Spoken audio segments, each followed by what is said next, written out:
রথযাত্রার দিন কাছে, তাই রানী রাজাকে বললে, চলো রথ দেখতে যাই। রাজা বললে, আচ্ছা।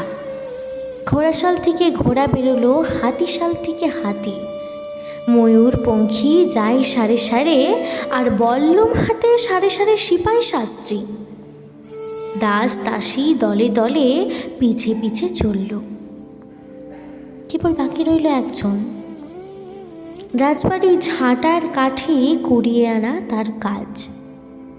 সর্দার এসে দয়া করে তাকে বললে, ওরে তুই যাবি তো, আয়।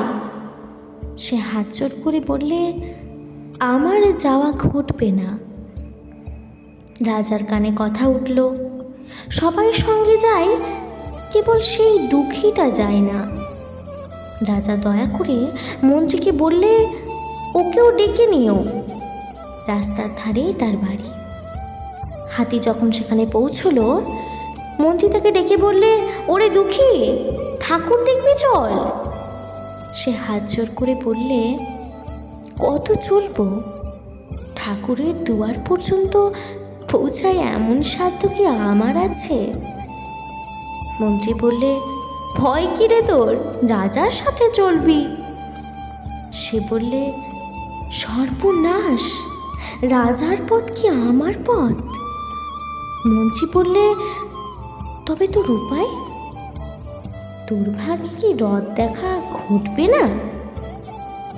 সে বললে, ঘটবে বই কি, ঠাকুর তো রথে করে আমার দুয়ারে আসেন। মন্ত্রী হেসে বলল, তোর দুয়ারে রথের চিহ্ন কই? দুঃখী বললে, তার রথের চিহ্ন পড়ে না। মন্ত্রী বললে, কেন বলতো? দুঃখী বললে, তিনি যে আসেন পুষ্পক রথে। মন্ত্রী বললে, কই রে সেই রথ? দুঃখী দেখিয়ে দিলে তার দুয়ারের দুপাশে দুটি সূর্যমুখী ফুল ফুটে আছে।